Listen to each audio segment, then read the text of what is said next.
Morris college of music था और इसकी स्थापना वर्ष 1926 में हुई और वर्ष 1960 में इसका नाम भातखंडे संगीत संस्थान रखा गया और सन 2000 में इसे डीम्ड विश्वविद्यालय का दर्जा दिया गया। क्या दिया गया? इसे सन 2000 में डीम्ड विश्वविद्यालय का भी दर्जा दिया गया था। आगे चलते हैं नेक्स्ट पॉइंट की तरफ।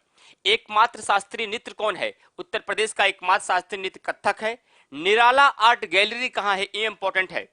निराला आर्ट गैलरी की बात की जाए तो निराला आर्ट गैलरी आपका प्रयागराज में है और कला एवं शिल्प महाविद्यालय की बात की जाए तो यह लखनऊ में है और इसकी स्थापना 1911 में हुई। और प्रयाग संगीत समिति ये भी आपका प्रयागराज में है और इसकी स्थापना 1926 में ही हुई थी, प्रयाग संगीत समिति की भी। आगे बढ़ते हैं। उत्तर प्रदेश फिल्म टेलीविजन एवं लिबरल आर्ट्स इंस्टीट्यूट की स्थापना कहां हुई है? लखनऊ में हुई है। यह लखनऊ में है और इसकी स्थापना 2016 में हुई है। भारतीय कला भवन, यह 4 स्टार का प्रश्न है। समझिए कि ये पेपर में ललित कलाओं से सबसे ज्यादा पूछा जाने वाला सवाल है भारतीय कला भवन। और यदि भारतीय कला भवन की बात की जाए तो यह आपका वाराणसी में है और जिसकी स्थापना 1920 में हुई थी। और अंतरराष्ट्रीय रामलीला केंद्र की बात की जाए तो अंतरराष्ट्रीय रामलीला केंद्र आपका अयोध्या में है। अब इसके बाद फ्रेंड्स आपका ललित कला अकादमी भी समाप्त हो गई। जितना मैंने ललित कला अकादमी के बारे में बताया है इतना आप याद रखिएगा, इससे अधिक सवाल आपका नहीं पूछा जाता है, लेकिन भारतीय कला भवन सबसे ज्यादा इंपॉर्टेंट ये है। अब ये छोटी छोटी प्रॉब्लम कैसे सॉल्व करूं आप लोगों की। श्वेता यादव जी कह रहे हैं सर प्लीज ये बताओ मुझे पीडीएफ क्यों नहीं मिला है। किसी का अलग से पीडीएफ नहीं मिलता, आपको पीडीएफ ढूंढना नहीं पता है शायद श्वेता जी। जो ऐप की क्लासेस होती हैं उसमें पीडीएफ एक साथ अपडेट किया जाता है, वही सब बच्चों को एक साथ मिलेगा। किसी को पर्सनली सबके व्हाट्सएप नंबर पे पीडीएफ नहीं जाती है। पीडीएफ आपको मिल चुका है, जहां से आप क्लास कर रही हो वहीं पर देखिएगा, जहां पे आपका वीडियो डाउनलोडिंग होता है वहीं पे लिखा है स्टडी मटेरियल, और स्टडी मटेरियल पे क्लिक करेंगे नीचे सारे पीडीएफ आपको वहां पर मिल जाएंगे। समझ रहे हैं श्वेता जी? तो आप ये मत सोचिए कि हमको अलग से पीडीएफ दिया जाएगा, सबको अलग से दिया जा रहा, सबको मिल गया है। अगर किसी एक स्टूडेंट्स को पीडीएफ मिल गया इसका मतलब पीडीएफ वहां पहुंच चुकी है, और आपको नहीं मिला इसका मतलब आप ढूंढ नहीं पा रहे हैं। तो सर्च करिए आप, तो एक बार जो इंक्वायरी नंबर है वहां फोन करके कॉल करके पूछ लीजिए ना कि कैसे मुझे पीडीएफ मिलेगा। अब इन सब बातों का जवाब यदि मैं क्लास में दूंगा तो थोड़ा सा टाइम जाएगा। तो इतना तो टेक्निकल जमाना आ गया है, तो इतना तो आप लोग को नॉलेजफुल होना चाहिए कैसे मैटर मिलेगा नहीं मिलेगा। अगर नहीं भी है तो एक बार आप कॉल कर लीजिए श्वेता जी, ठीक है, कोई दिक्कत नहीं। अब समझ गए? पीडीएफ सबका एक साथ मिलता है, किसी अलग अलग नहीं जाता है। बस जहां से आप अपनी क्लास दे रहे हैं उसके बगल में देखिए ब्लू कलर का लिखा होगा स्टडी मटेरियल, और स्टडी मटेरियल पे क्लिक करिए, पीडीएफ नीचे दिख जाएगा।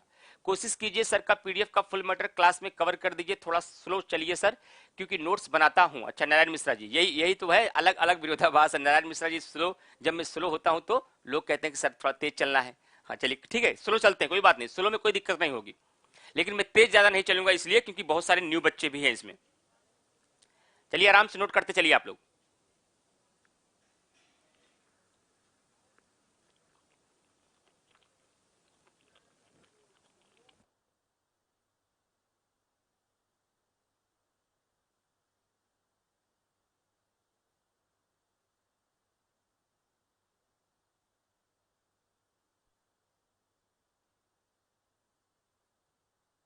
अच्छा एक बात और, मौसम सिंह जी कह 9 तारीख का पीडीएफ नहीं है सर। देखिए कोई तारीख का पीडीएफ नहीं है, यूपी स्पेशल के जितने मैटर हैं सबका मैं थोड़ा थोड़ा करके पूरा पीडीएफ आपको प्रोवाइड कर दे रहा हूँ। उसमें सारे मैटर हैं, कोई day wise day current affair का मैटर नहीं है कि जो करंट अफेयर डेली पढ़ाया गया वही मैटर दिया गया है।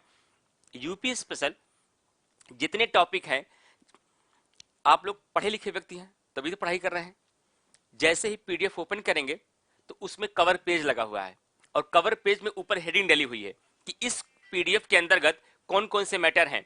इसमें बहुउद्देशीय नदी घाटी परियोजना है, कि इसमें शिक्षण संस्थान है, कि इसमें मुख्यालय है, कि इसमें जनजातियां हैं, कि इसमें समान परिचय, वो ऊपर ही लिखा रहता है। वहां आप सर्च कर लीजिए और वही जो मैटर वहां दिखा रहेगा वो नीचे आपके रहेगा। अभी से जो आप पढ़ते जा रहे हैं ना, आगे आपको असुविधा न, मैं पहले से तरीका बता दे रहा हूं। जब पहला वीडियो आप खोलिए और आपने देखा सर पहले वीडियो में क्या पढ़ाया सर ने, उत्तर प्रदेश का सामान्य परिचय और मुख्यालय पढ़ाया, तो एक जगह कहीं डायरी में नोट कर लीजिए उत्तर प्रदेश का सामान्य परिचय और मुख्यालय पहले लेक्चर में।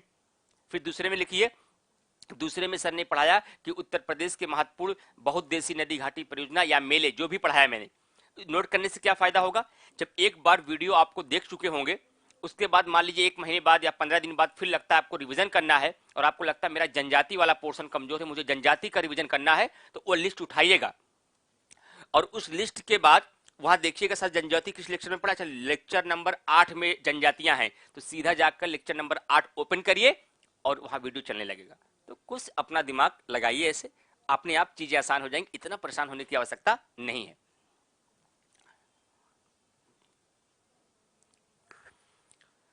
और फिलहाल ईमानदारी से पढ़ेंगे, क्लास में सब कुछ तैयार हो जाता है, बस तो आपको रिवीजन के लिए मैं पीडीएफ देता हूं।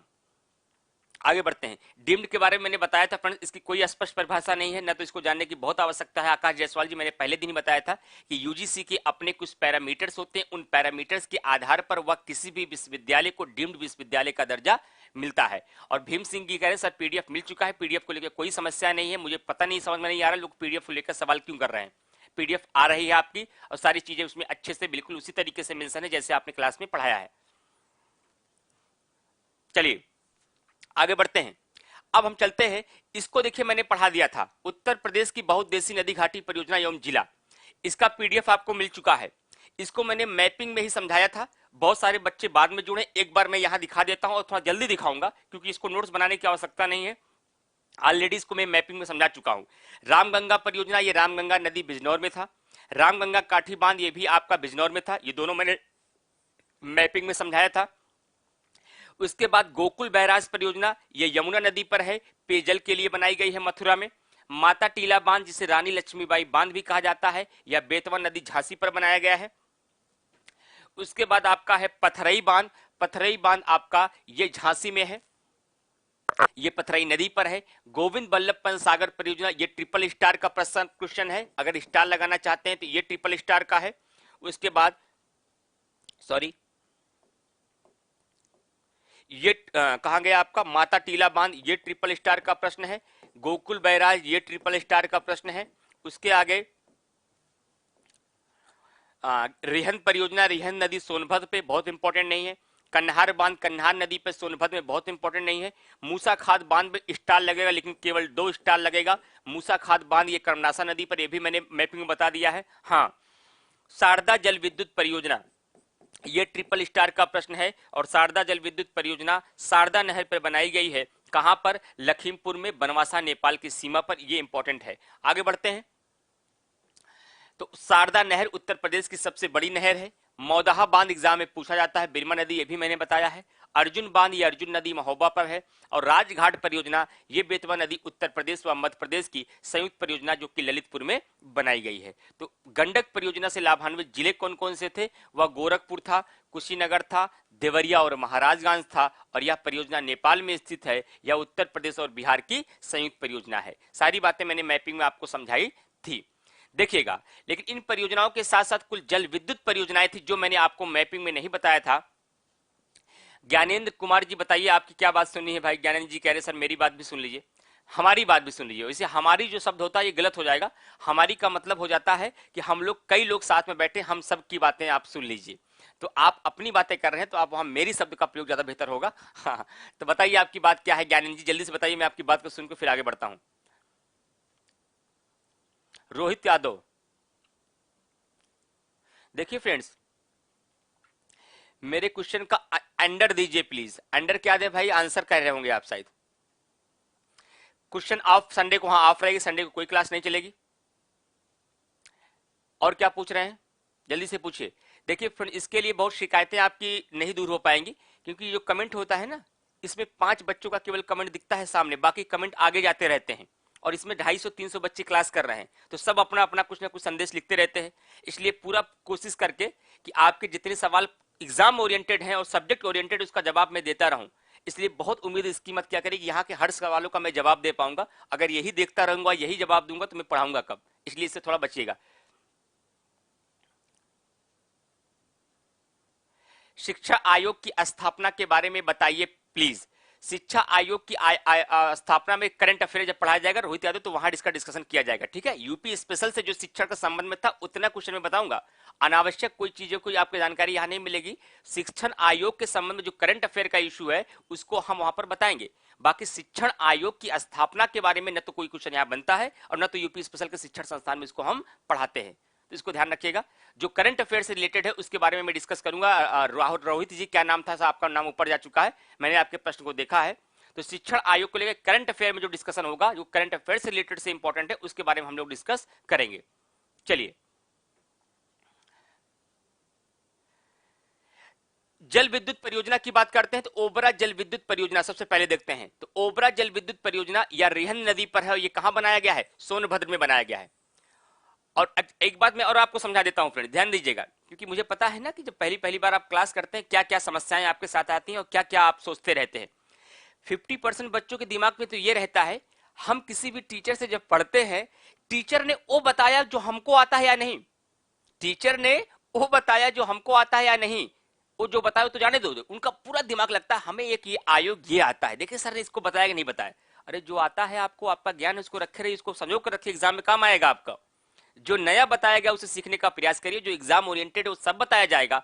हाँ, जो अगर एग्जाम में आया हुआ प्रश्न है, एग्जाम में आता है, ऐसी कोई चीजें छूटती हैं तो आपको पूरा इस बात का राइट से उसको जरूर सुझाव दीजिए, सर इसके बारे में भी बता देंगे तो बेहतर रहेगा, तो मैं जरूर बता दूंगा। फिलहाल उसका ठीक ठाक 15-20 सालों का अध्ययन क्वेश्चन का किया जाता है, उसके बाद ही बताई जाती है। तो ये आपको बिल्कुल ये बताने की आवश्यकता नहीं क्या आएगा क्या नहीं, ठीक ठाक अनुभव है। जितनी पेपर में अभी तक आप बैठे जो जाएंगे, एक क्वेश्चन नहीं बार होता, 100% क्वेश्चन का दावा करता हूं।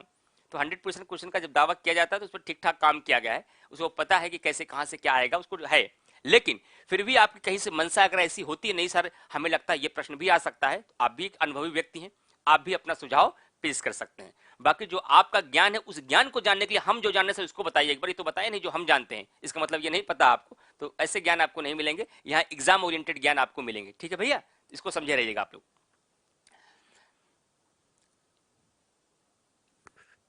चलिए, ओबरा जल विद्युत परियोजना रिहन नदी, ये सोनभद्र में है। उसके बाद राजघाट जल विद्युत परियोजना। अगर आपके उस तरीके से कोई सवाल होंगे जब क्लास में छोड़ूंगा तब आप लोग बात करिएगा, तब एक बार मैं आपके क्लास के आंसर का जवाब दे दूंगा अगर कोई आपके क्वेश्चंस होंगे। वही हाँ, जो पॉलिटी का क्लास कर चुके हैं तो वो जान रहे हैं पूरे सेशन कैसे चलता है, कैसे क्लास चलती है। क्योंकि कई बार जब नए स्टूडेंट, बहुत सारे यूपी स्पेशल इस बार नए स्टूडेंट जुड़े हैं जो हमसे पहली बार पढ़ रहे हैं, तो टेस्ट को नहीं समझ पा रहे होंगे अभी, कि वो कई बार ये समझते हैं कि क्लास का मतलब ही क्या है जब तक हम कोई पूछे ना।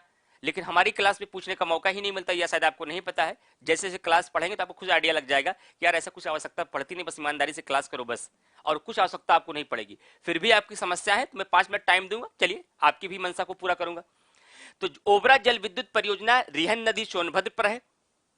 राजघाट जल विद्युत परियोजना बेतवा नदी पर है। कहां पर है ये आपको पहले ही बता दिया है, ललितपुर में है। और माता टीला जल विद्युत, ये सब जल विद्युत परियोजनाएं हैं, ये बेतवा नदी ललितपुर में है। और चित्रौरा जल विद्युत परियोजना गंगा नदी, ये मुजफ्फरनगर में है। एक बार क्वेश्चन पूछा गया, चित्रौरा जल विद्युत परियोजना ये आपका गंगा नदी पर है और ये कहां बनाया गया है, मुजफ्फरनगर में। उसके बाद खारा जल विद्युत परियोजना ये आसन नदी पर है और ये कहां बनाया गया है, सहारनपुर में। कहां पे बनाया गया है, आसन नदी पर बनाया गया है खारा जल विद्युत परियोजना, जो कि सहारनपुर में है।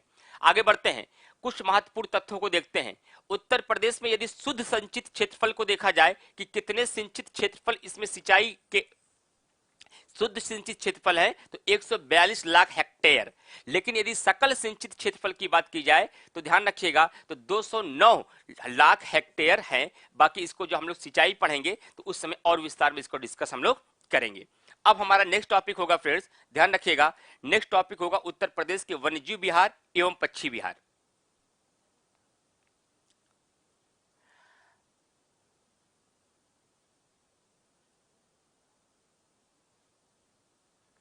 अच्छा, एक वो बड़ा टॉपिक है, मैं देखता हूं अगर दूसरा टॉपिक मैं आपको उठा सकता हूं। मैं एक वन्य जीव विहार पक्षी विहार पे न जा करके मैं एक दूसरा टॉपिक उठाता हूं, क्योंकि वन्य जीव विहार पे पक्षी विहार के लिए मुझे आधे घंटे का टाइम चाहिए। क्योंकि वहां पर उत्तर प्रदेश का प्रथम वन्य जीव विहार, उत्तर प्रदेश का सबसे बड़ा वन्य जीव विहार, उत्तर प्रदेश का सबसे छोटा वन्य जीव विहार, कौन कितने वर्ग स्क्वायर किलोमीटर में फैला हुआ है, कब किसकी स्थापना हुई है, कितने पक्षी विहार हैं, कितने वन विहार हैं, कितने राष्ट्रीय उद्यान हैं, कौन अन्य महत्वपूर्ण वन्य जीव विहार पक्षी विहार हैं, तो पूरा आधे घंटे का टॉपिक है, तो टाइम मेरे पास कम है, तो वहां न जाकर के मैं इस पर डिस्कस कर लेता हूं आपसे। जब सिंचित क्षेत्र पर आई गए हैं, एक रिपोर्ट आई हाल ही में कि विभिन्न साधनों के द्वारा शुद्ध सिंचित क्षेत्रफल का प्रतिशत विवरण क्या है, कि उत्तर प्रदेश में जो सिंचाई की जाती है उस सिंचाई में कहां से कितना प्रतिशत की सिंचाई की जाती है। इससे क्वेश्चन आपके एग्जाम में आते हैं। सिंचाई के साधन को, वो बांध है, ये जल विद्युत परियोजना है, ध्यान रखिएगा, सुभाष चंद्र प्रजापति, वह बांध है या आपका जो है यह परियोजना है, ठीक, जल विद्युत परियोजना, वो भी उसका वही नाम है।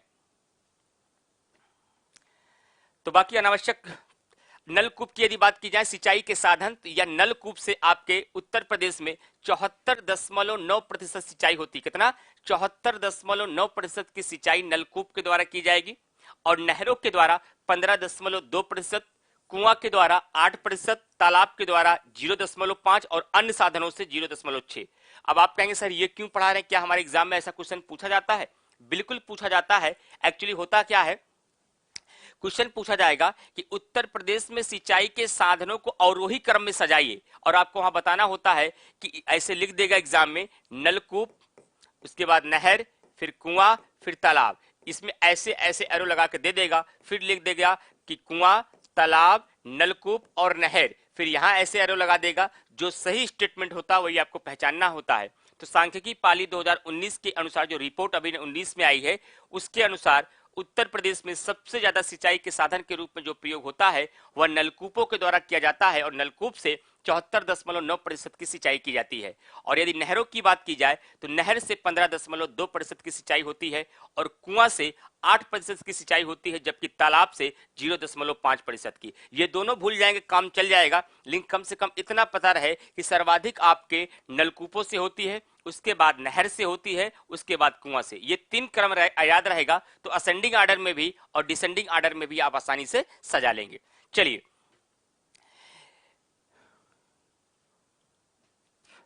प्रदेश में सर्वाधिक सिंचाई नलकूपों के द्वारा की जाती है।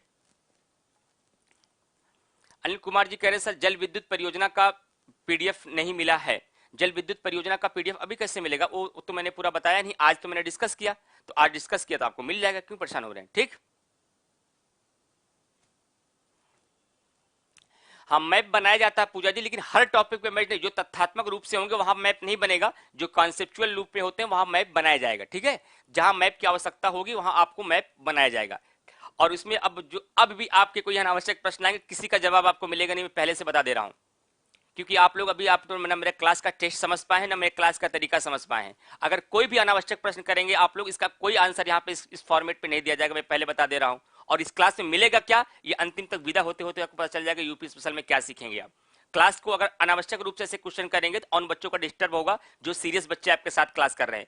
पहली बार अगर क्लास कर रहे हैं तो चुपचाप क्लास करिए, चीजों को समझने का प्रयास करिए। जो कंफ्यूजन और डाउट होगा मैं आपको नंबर भी प्रोवाइड करा दूंगा, आप अपनी बात को रख सकते हैं, लेकिन पहले पढ़ने का प्रयास करें। पूरा दिमाग अपने टाइपिंग पे मत लगाए रहें कि बस टाइपिंग करके बस सवाल ही सवाल हम करते रहें, किसी पूछते रहें, अपनी समस्याओं को करते रहें, ऐसा प्लीज मत करिए। आपका डिस्टर्बेंस होगा, आपका लॉस हो जाएगा। यूपी स्पेशल में क्या पढ़ाना है, कितना पढ़ाना, ठीक ठाक समझ है। एक क्वेश्चन आपका बाहर नहीं, मैंने पहले से प्रॉमिस कर दिया है। छोटी छोटी बातों को लिए ये पीडीएफ वो पीडीएफ, ये मैटर ऐसा मैटर वैसा मैटर, ऐसे करते रहें पूरा क्लास डिस्टर्ब हो जाएगा। आप लोग बिल्कुल, कुछ लोग एकदम लगता है एकदम नए बच्चे एक तरीके से क्लास आप लोग ले लिए होंगे और आप लोग समझ नहीं पाओगे, गलत हो जाएगा भाई।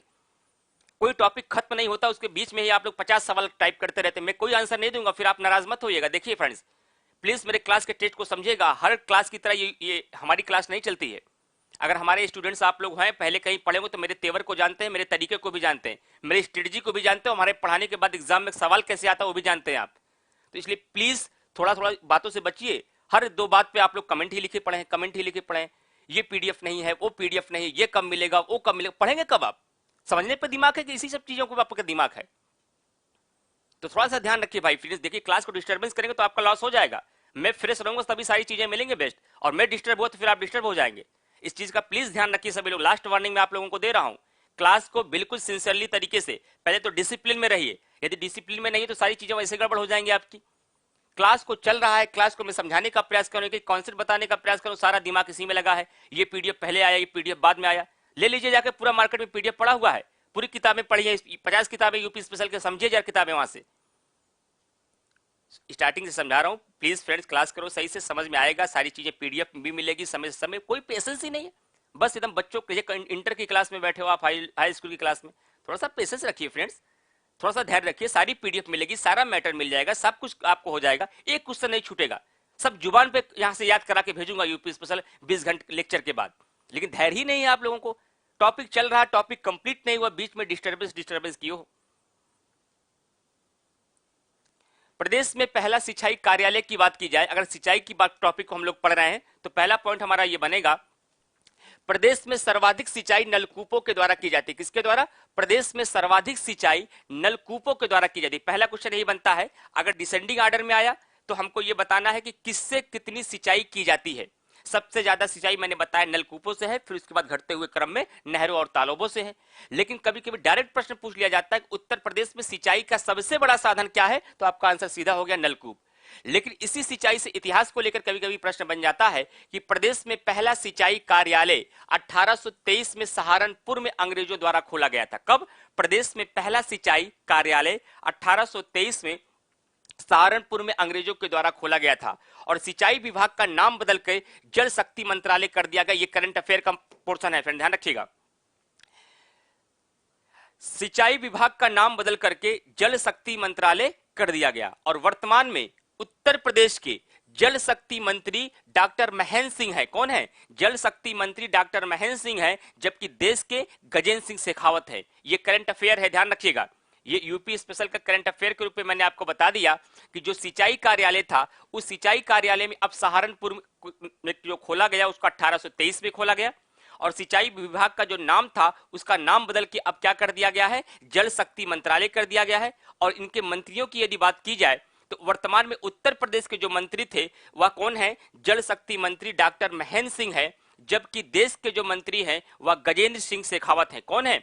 गजेंद्र सिंह शेखावत हैं। ये बात भी फ्रेंड्स आप याद रखिएगा। आगे बढ़ते हैं। देश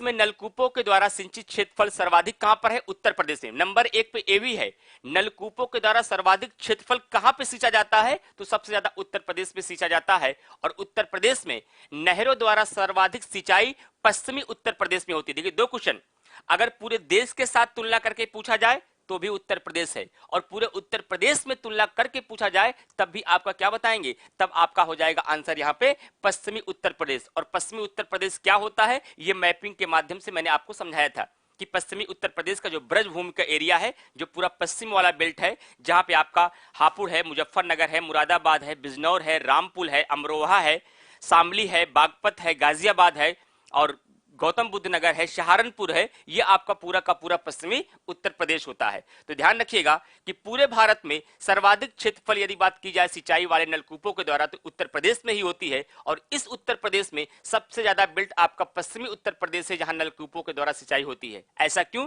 क्योंकि जो हमारी अच्छी मिट्टियां हैं, जहां कृषि श्रम उत्पादकता सर्वाधिक है, वह आपके पश्चिमी उत्तर प्रदेश में ही है, इसलिए ऐसी वहां व्यवस्था की गई है।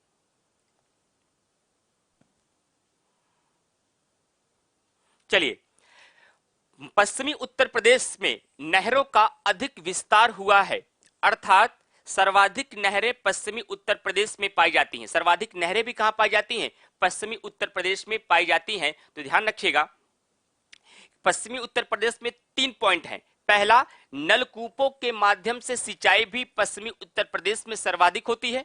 दूसरा, इसी पश्चिमी उत्तर प्रदेश में नहरों का अधिक से अधिक विस्तार हुआ है, और सर्वाधिक नहरें पाई जाती हैं पश्चिमी उत्तर प्रदेश में। लेकिन एक और बहुत बढ़िया क्वेश्चन यहीं से पूछा जाता है कि नहरों की लंबाई के मामले में सबसे ज्यादा लंबाई में नहरें किस जिले में है उत्तर प्रदेश में? तो आंसर हो जाएगा रायबरेली। एक बार यह भी प्रश्न पूछा गया है कि नहरों के लंबाई के बारे में सर्वाधिक नहरें कहां पर हैं, तो आपकी ये रायबरेली में है। क्लियर? ये इतने क्वेश्चन आपके सिंचाई विभाग और नहर को लेकर उत्तर प्रदेश में आते हैं, तो उसका भी मैंने डिस्कस आपको यहीं पर कर दिया। एक्चुअली फ्रेंड्स, मामला क्या है ना, आप लोग ये समझते हैं कि हम अकेले बैठे हैं, अकेले क्लास कर रहे हैं, हम सर से जो पूछेंगे सर से हमारी बातचीत होती रहे, को हमारी हर बात का सुनते रहे और बताते रहे। 350 बच्चे इसमें एडमिशन लेके पढ़ रहे हैं, और 350 बच्चे अगर यही सोचेगा तो कितने कमेंट आएंगे सोचिए। 1.5 घंटे का टाइम है, मैं खुद ही अपने तरीके से ऐसी स्ट्रेटजी बना के आपके सामने आया हूं, कुछ पूछने की आपको आवश्यकता है ही नहीं, केवल जो पढ़ाए उसको आप सही से डाइजेस्ट करो। और जो न समझ में उसको बताओ हाँ ये नहीं समझ में आया। पूरा खुला प्लेटफॉर्म है। ऑनलाइन में मैं ऑफलाइन जैसा पढ़ाने का पूरा प्रयास करता हूं। पूरे नोट्स आपको समय से प्रोवाइड करा रहा हूं, पूरा नोट्स आपको मिल भी रहा है। उसके अलावा आपको मैं पीडीएफ भी बना के देने का प्रयास कर रहा हूं। उसके बाद क्यों डिस्टर्बेंस होगा ना, और बच्चों को डिस्टर्बेंस होगा। आपको नहीं पता है, बाद में हमारे पास 50 बच्चे जो अच्छे इंटरव्यू देने वाले बच्चे हैं, इसमें कम से कम आपके साथ 20 बच्चे 25 बच्चे ऐसे जो पीसीएस का लगातार इंटरव्यू दे रहे हैं, 50 बच्चे ऐसे जो कहीं ना कहीं किसी न किसी परीक्षा में सेलेक्ट हैं। उन बच्चों के चू से चा तक नहीं होता ना, तो एक मैसेज आता है किसी बात को लेकर के, क्योंकि उनको पता है कि जो मिल रहा है हमारे एग्जाम के लेवल का है या नहीं। वो चुपचाप क्लास करते हैं। और आप लोग जब आते हो आपकी बात का जवाब देते, बाद में हमसे मैसेज करते हैं कि सर क्लास में डिस्टर्बेंस बहुत होता है। आप अन्य बातों की जवाब देते हैं, हम लोग का समझ आता है। हम लोग नौकरियों में किसी तरीके से समय निकाल के क्लास करते हैं और 1.5 घंटा में अनावश्यक बातें हो जाती हैं। तो किसी का नुकसान ना हो भाई, इसलिए मैं आपको समझाता हूं। कम से कम पढ़ने का तरीका सीखो कि आखिर क्लास को पढ़ा कैसे जाता है, ये तरीका भी तो सीखिए आप। हमें आपको सिर्फ ज्ञान देना ही हमारा मकसद नहीं है। क्या आपको एक अच्छा, जो हमारे इंडिविजुअल पॉलिटी के स्टूडेंट्स थे वो बहुत सारे अलग अलग तरीके के स्टूडेंट्स थे, लेकिन 90 घंटे की क्लास करने के बाद केवल वो एक अच्छे स्टूडेंट ही नहीं बने, अच्छे व्यक्ति बन के जीवन में बाहर निकले हैं सब लोग। सबकी विचारधाराएं वहां बदली हैं। इसलिए मैं आपको समझाना आपको भी चाहूंगा, आप मेरे सब छोटे भाई के रूप में हैं। सब लोग अच्छे से क्लास करिए और एक अनुशासित तरीके से कि क्लास कैसे किया जाता है, पढ़ने का तरीका क्या होता है, किस तरीके से हम कौन सा सवाल कब करें। अब यहां हम अगर यदि टेक्निकल चीजों की बातों को डिस्कस करेंगे, पीडीएफ कैसे होगा, क्लास ऐसे हो रहा है, ये क्लास बाद में मिली, ये पहले मिला, ये बाद में मिला, ये बैकअप वीडियो, ये सब टेक्निकल चीज के नंबर है ना, वहां कॉल करिए, इंक्वायरी में सब बातें की जाएगी। हमारे पास 1.5 घंटे का बहुमूल्य समय है। अगर हम जितना फ्रेश रखेंगे उतना बेहतर से बेहतर मैं काम करूंगा। वैसे छोटे छोटे सवाल होंगे, जब जवाब नहीं देता तो मुझे भी निराशा होती है कि बच्चे ये सोचेंगे सारे इग्नोर कर रहे हैं, हमारे कमेंट को देख रहे हैं, उसको आंसर नहीं कर रहे हैं। लेकिन क्या आंसर करूं, अनावश्यक सवाल हैं आपके सब, छोटी छोटी बातों को लेकर बात है, जो आपका मेन मैटर, इसका मतलब आपका दिमाग यहाँ है ही नहीं है। आप तो अपने टाइप करने का मतलब क्या हुआ, आप वहां टाइप करने में लिख रहे होगे, तो मेरी बात कहां सुन रहे होगे जो मैं पढ़ा रहा हूं आपको। इसलिए फ्रेंड्स अच्छे से पढ़िए, 20 घंटे भरोसा करके जाइए, कुछ नया सीख कर जाएंगे, नया बन कर जाएंगे। यूपी स्पेशल दोबारा पढ़ने की आवश्यकता नहीं होगी। लेकिन पहले से अगर आप ये सोचेंगे कि हम ये करें वो करें, ऐसा पूछे वैसा पूछे, हर जानकारी सर से ले, सर मेरा नाम ले, सर मेरा डिस्कशन करते हैं, तो डिस्टर्बेंस होगा फ्रेंड्स। इन सब चीजों को ध्यान रखिए आप। अब आगे बढ़ते हैं नेक्स्ट पॉइंट की तरफ। प्रदेश में नहरों की सर्वाधिक लंबाई, ये देखिए मैंने क्वेश्चन आगे मेंशन किया है यहाँ पे। प्रदेश में नहरों की सर्वाधिक लंबाई जो है वह आपके रायबरेली जिले में है। कहां पर है, ये आपके रायबरेली जिले में है। और ड्रिप सिंचाई व स्प्रिंकलर सिंचाई तकनीकी बुंदेलखंड क्षेत्र में शुरू की गई। कहां पे शुरू की गई, ड्रिप सिंचाई व स्प्रिंकलर सिंचाई तकनीक जो है यह बुंदेलखंड क्षेत्र में कहां की गई है, शुरू की गई है। यह बात भी ध्यान रखिएगा कि ड्रिप सिंचाई को ऐसे भारत में भी इजराइल के द्वारा अपनाया गया है। ड्रिप सिंचाई ये होती है कि जब कभी भी कोई खेत होता है, खेत में बहुत सारे आप देखते हैं कि पौधे वहां पे जब उगाए जाते हैं, तो पहले क्या किया जाता था कि एक साथ खेत में पानी लगा दिया जाता था, पूरा पानी पूरे खेत में जाता था। तो जाहिर सी बात है जितना इन पौधों की आवश्यकता थी उससे आवश्यकता से अधिक पानी यहां लग रहा है, और पानी एक बड़ी समस्या हमारे देश की बनती जा रही है। तो ड्रिप सिंचाई को लाया गया कि इस पौधे के लिए जितनी आवश्यकता है केवल उतना ही पानी यहां दिया जाए, यहां दिया जाए, यहां दिया जाए, और ताकि इसका उत्पादन हो जाए, अनावश्यक रूप से पानी को बचाया जा सके। इसलिए ड्रिप सिंचाई की भी शुरुआत भारत ने अपनाया, उत्तर प्रदेश में भी इसकी शुरुआत की। और उत्तर प्रदेश में ड्रिप सिंचाई व स्प्रिंकलर सिंचाई तकनीक जो है बुंदेलखंड क्षेत्र में शुरू की गई। कहां पे, बुंदेलखंड क्षेत्र में फ्रेंड्स ये शुरू की गई, ये बात भी आप याद रखिएगा। तो इस प्रकार से आज की क्लास को मैं यहां पे क्लोज करूंगा। अब आपका डेली में क्लास जब क्लोज करूंगा तब मैं 5 से 10 मिनट का समय दूंगा। अगर फिर भी आपको क्लास को चलने को लेकर, पीडीएफ को लेकर, मैटर को लेकर, क्लास में बैकअप वीडियो को लेकर कोई समस्या आती है तो मुझे बताते जाइएगा, ताकि मैं टेक्निकल टीम से मिल करके उनसे बताऊंगा कि पहली बात तो बच्चों की सारी प्रॉब्लम को आप लोग सुनिए, क्योंकि क्लास में अगर डिस्टर्बेंस होगा मेरे साथ तो क्लास को चल पाना थोड़ा सा मुश्किल होगा। फिर भी यदि आपकी समस्याएं होती हैं, आप वहां कॉल करते हैं और उसके बाद भी समस्याएं बनी हुई हैं, तो आप जरूर बता सकते हैं। उससे मैं एक बार टीम से बात करके जरूर कहूंगा कि हमारे किसी भी स्टूडेंट्स को न तो पीडीएफ को लेकर कोई समस्या होनी चाहिए, न तो क्लास को लेकर के, न तो बैकअप पीडीएफ को लेकर। यही 3 समस्या आपको वहां से है, बाकी सारी समस्या मेरे से है। पढ़ाना मुझे, उसमें कोई समस्या नहीं आएगी, उसके लिए आप बेफिक्र रहिए।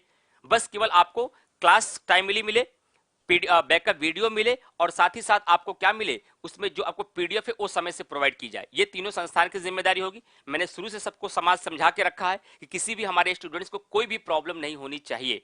अगर कहीं भी किसी भी स्टूडेंट्स को कोई प्रॉब्लम आती है तब आप डेली जब क्लास में एंड करता हूं तब आप बताइएगा। जब क्लास चलती रहे तो इन सारे क्वेश्चंस को उस समय लेकर मत आया करिए, नहीं इससे क्या होगा, क्लास डिस्टर्ब होगी फ्रेंड्स।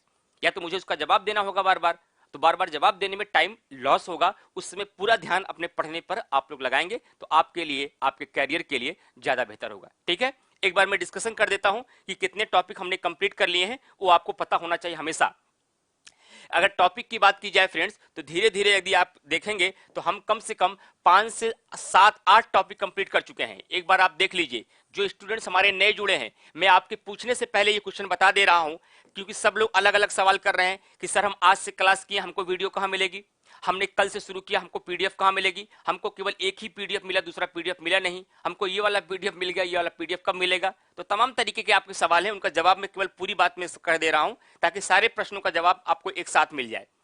पहले देखिए, आपकी क्लास 9 तारीख से स्टार्ट हुई है। 9 तारीख से बाद 9, 10 और 11 की क्लास यूट्यूब पर पब्लिक हुई है, लेकिन जो क्लास पब्लिक हुई है उसका भी वीडियो आपके ऐप पर डाल दिया गया है।